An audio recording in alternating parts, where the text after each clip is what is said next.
Abrimos este último bloque ya con la presencia del economista Marcos Buscaglia para analizar los hechos más destacados en materia económica de estos últimos días. Marcos, ¿qué tal? ¿Cómo andás? ¿Qué tal? ¿Cómo te va? Gracias por estar aquí. ¿Qué tal? Gracias a vos por la invitación.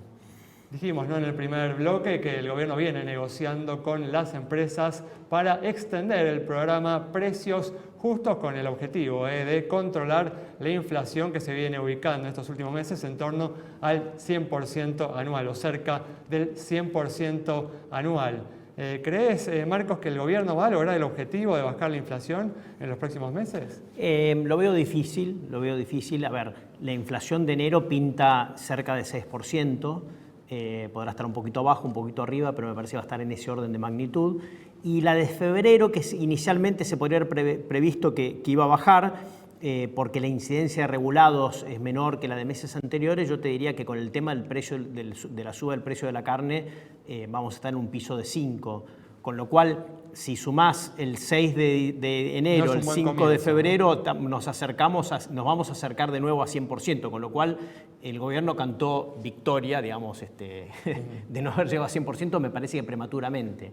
Es decir, acá el tema del precio de la carne va a ser un tema sobre precios minoristas de los próximos 2 o 3 meses, me da la impresión. Y además, si la cifra de febrero es cercana o en torno al 5%, muy difícil cumplir ese objetivo del 3% que había planteado el ministro de Economía, ¿no? Muy difícil porque hay una inercia muy grande, digamos, ¿no? La inflación tiene una inercia en un sistema donde el Banco Central no tiene credibilidad. La inercia inflacionaria es juega un rol muy importante. Entonces, si realmente no se baja estos meses, va a ser difícil bajarla después. Además, fíjate vos que hay otros factores, es decir, la inflación bajó por la carne y bajó porque el gobierno, sí, hay que darle la mano derecha, implementó este equipo económico, un ajuste fiscal y un ajuste monetario.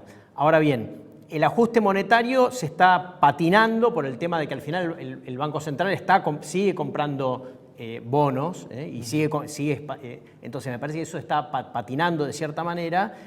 Tenés una caída de la demanda de dinero en febrero, típicamente, que también te puede complicar, y después, a medida que nos acerquemos al periodo electoral, tenés el riesgo, básicamente, de que nuevamente haya un impulso para el mayor gasto público. Entonces, los drivers de la desinflación del cuarto trimestre, que fueron la política fiscal, monetaria y la carne ya se dio vuelta y los otros dos están bajo cuestionamiento. No, justamente esto se viene reflejando en el comportamiento, ¿no?, que tuvo el dólar libre en el mes de enero, que conspira además, ¿no?, contra los planes antiinflacionarios del gobierno, ¿no? Un dólar blue que creció, ¿no?, más de un 10% en el mes, y un dólar financiero, un dólar MEP, que creció más de un 8%, ¿no?, en el mes. Claro, me parece que son todas estas muestras de que en definitiva hay un exceso de pesos, y que una parte de eso obviamente va a la compra de bienes y servicios, eso es lo que está empujando la inflación, y una parte va a la búsqueda, digamos, de salirse de Argentina, digamos, a comprar dólares. Y tampoco ayuda, ¿no?, las expectativas de ver que el Banco Central continúa, ¿no?, desprendiéndose de reservas para mantener bajo control el dólar oficial. Claro, pensá que el Banco Central perdió más de 3.000 millones de dólares en enero ya, con una liquidación muy baja de cereales oleaginosas, que febrero pinta también malo porque básicamente la cosecha de trigo fue muy baja y entonces lo que creo que vamos a ver de nuevo, lamentablemente, es otro programa soja. Es decir, el tema de no ser economista creo que no le hizo ver que una vez que ponía el plan soja 1 iba a tener que venir el plan soja 2, el 3 y el 4, porque nadie te iba a vender si no pones otro tipo de cambio. Entonces, pero eso básicamente vamos a ver un febrero, me parece, con reservas muy comprometidas, ¿sí?, y un marzo donde probablemente pueda mejorar algo temporariamente con el tema de un supuesto plan soja 3, pero digamos en un contexto donde la cosecha, digamos, por más que llovió, es una cosecha que va a estar para mí por debajo de 10.000 millones de dólares como mínimo por abajo de la del año pasado. Entonces tenés una caída en la cosecha de los principales cereales de más de 10.000 millones de dólares, tenés caídas de la exportación de carne, es decir, tenés unas exportaciones que van a caer más de 10.000 millones de dólares, y tenés el otro tema, que es que el año pasado te permitieron expandir mucho las importaciones, digamos, con un financiamiento básicamente no voluntario en muchos casos, de las casas matrices o de ciertos proveedores, etcétera. Pero eso, la deuda, salió un informe del Banco Central hace pocos días, la deuda comercial está en su máximo histórico. Entonces me parece a mí que es difícil esperar de mínima que se expanda. Yo creo que la vamos a hacer o igual o contraerse este año, con lo cual, en definitiva, la baja de importaciones que tiene que ingeniarse el gobierno para hacer con este sistema SIRA es brutal. Si lo hacen por cantidades, si lo quieren hacer por precio hay que devaluar, que es lo que no quieren, pero si lo hacen con cantidades tiene que ser una baja de importaciones brutal. Fíjate que las de diciembre cayeron 19% año contra año, y eso lo que va a implicar es la segunda ronda de todo este problema, que estamos en recesión, claro, estamos entrando en recesión. La actividad económica. Claro.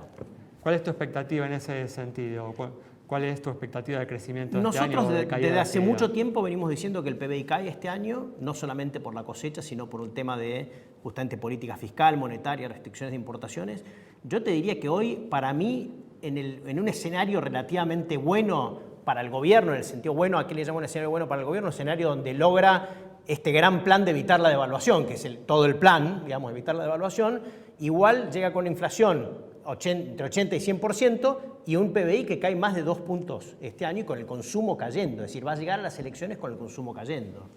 Pues justamente, ¿no? Teniendo en cuenta este escenario, la oposición, ¿no? Juntos por el Cambio, emitió un comunicado en el fin de semana advirtiendo, ¿no? sobre la fuerte vulnerabilidad, ¿no? que dejará en la economía el actual gobierno. Un cambio muy brusco de estrategia respecto a lo que había hecho en el 2015. ¿Cómo lo ves ahí? Bueno, porque justamente me parece que acá lo que está claro es que el plan del gobierno no es un plan de corregir nada, sino es un plan de tratar de patear los problemas al próximo gobierno, con la venia, lamentablemente, del Fondo Monetario Internacional. Entonces, lo que vamos a ver es, LELIQ, fíjate que ya están, digamos, llegando a los 11 billones de pesos, estamos con los bancos con una exposición al sector público, incluyendo Banco Central, de más del 40%.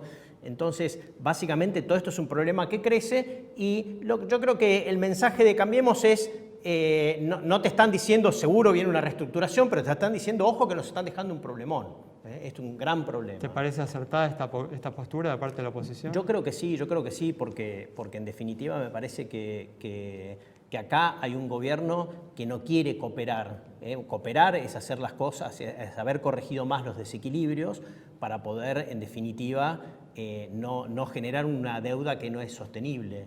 Y el gobierno optó por ajustar muy poco. Si uno mira el déficit fiscal agregado de la Argentina, ¿no? Que es el gobierno central, las provincias, el Banco Central, que tenemos que cerrar, sí, 10 puntos del PBI por año. Es decir, acá enorme. Es un déficit muy grande. Muy bien. Marcos, muchas gracias. Gracias a ustedes. Cerramos entonces con el detallado análisis del economista Marcos Buscaglia sobre la situación y las perspectivas de la economía argentina. Nos reencontramos el próximo miércoles a las 20:30 aquí en Metro.